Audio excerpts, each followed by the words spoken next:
എല്ലാവരും സുഖമായിട്ടിരിക്കുന്ന, എല്ലാവർക്കും സുഖം തന്നെ. പിന്നെ എല്ലാ കൂട്ടുകാർക്കും സുഖം തന്നെ.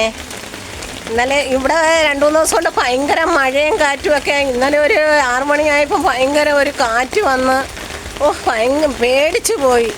ഞാനും എൻ്റെ കൊച്ചുമക്കളും എല്ലാവരും പേടിച്ചു പോയി. അങ്ങനെ ഞങ്ങൾ പെട്ടെന്ന് ഞാൻ സ്റ്റെപ്പിലോട്ട് ചാടി ഇറങ്ങി. പിള്ളേരോട് പറഞ്ഞ് മക്കളെ ഇറങ്ങുമെന്നും പറഞ്ഞ് പെണ്ണുകൾ തന്നെ വഴക്ക് പറഞ്ഞു. ഞാൻ എന്നിട്ട് ചാടി ഇറങ്ങി. മക്കളെ നമുക്ക് എങ്ങോട്ടെങ്കിലും ഓടാം. എവിടെ വെളിയിലോട്ട് ഇറങ്ങുമ്പോൾ നമ്മൾ വാതക്കലോട്ട് ഇറങ്ങി ഓടണമെങ്കിൽ തന്നെ ഒരു പാലമുണ്ട്. അതും പായൽ പിടിച്ച് കിടക്കുന്നത്. പിന്നെ പാലം അങ്ങോട്ട് കഴിഞ്ഞാൽ തന്നെ അടുത്തൊരു മുള്ളുവേലിയുണ്ട്. എങ്ങോട്ട് കൂടി രക്ഷപ്പെടാൻ അടുത്തൊരു പെരയുടെ 4 ചുറ്റിനും പ്ലാവും മാഞ്ഞിലിയൊക്കെയാണ്. ഇന്നലെ ഒരു ചെറിയൊരു മരം ഒടിഞ്ഞു വീണ്. പിന്നെ അങ്ങനെ ഭയങ്കര പേടിയായിപ്പോയി. ഭയങ്കര പേടിയെന്ന് വെച്ചാൽ ഇന്നലെ വിറണ്ട് പോയി. സത്യം പറഞ്ഞാൽ ഇന്നലെ രാത്രി പോയ കറണ്ട് ഇപ്പോൾ ഒരു 2:30 ആയപ്പോഴാണ് കറണ്ട് വന്നത്. അങ്ങനെ ഞാനിപ്പോൾ ഈ ഫോണെടുത്ത് വീഡിയോ എന്തെങ്കിലും കണ്ടിട്ട് കാര്യം പറഞ്ഞിടാമെന്നും പറഞ്ഞ് ഫോണെടുത്ത് പെട്ടെന്ന് ചാർജ് കുത്തിയിട്ട് ഒരിച്ചിരിയും കയറിയിട്ടുള്ളൂ. അങ്ങനെ വീഡിയോ ചെയ്യാനായിട്ട് എടുത്തത്.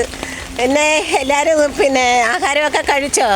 ഇപ്പം ചായയുടെ സമയമൊക്കെ ആയല്ലോ. പിന്നെ എന്തുകൊണ്ട് വിശേഷങ്ങൾ? നിങ്ങൾക്ക് എന്നെ കാണണമെന്ന് ആഗ്രഹമുണ്ട്. നിങ്ങളെ കാണണമെന്നൊക്കെ, എല്ലാ കൂട്ടുകാരെയും കാണണമെന്നൊക്കെ എനിക്ക് ആഗ്രഹമുണ്ട് കേട്ടോ. എല്ലാ നാട്ടിലും മഴയും കാറ്റും എല്ലാം എന്ത് ചെയ്യാനാ? പേടിച്ച് വരണ്ടൊക്കെ ഇരിക്കുക. ദൈവത്തിനെ വിളിച്ചുകൊണ്ടിരിക്കുക. എന്താണെന്ന് വെച്ചാൽ ഭയങ്കര പേടി. എന്താ വെച്ചാൽ ചാകുന്ന പേടി കൊണ്ടൊന്നും അല്ല. എങ്ങും നമുക്ക് അപകടം പറ്റി കിടക്കാതിരുന്നാൽ മതി. നമ്മൾ പെട്ടെന്ന് ചത്താൽ നമുക്ക് കുഴപ്പമില്ല. ഒരു ദിവസം മുമ്പേ പോയാലും കുഴപ്പമില്ല. നമുക്ക് എന്തെങ്കിലും കാലോ കയ്യോ എന്തെങ്കിലും പറ്റിപ്പോയി കിടന്നാൽ നമുക്ക് വിഷമമല്ലേ? ആരാ നമ്മളെ നോക്കാനും കാണാനും എടുക്കാനും ഒക്കെ? അതൊക്കെ ഒരു വിഷമമല്ലേ? കൊണ്ട് നമുക്ക് ചാകുന്നതെന്നൊന്നും ഒരു പേടിയൊന്നുമില്ല. പിന്നെന്താ പറയാനാ? എല്ലാവരും സുഖമായിട്ടിരിക്കുന്നോ?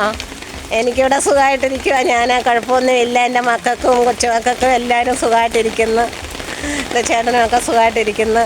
എന്നാൽ ശരി, എന്നാൽ ടാറ്റാ.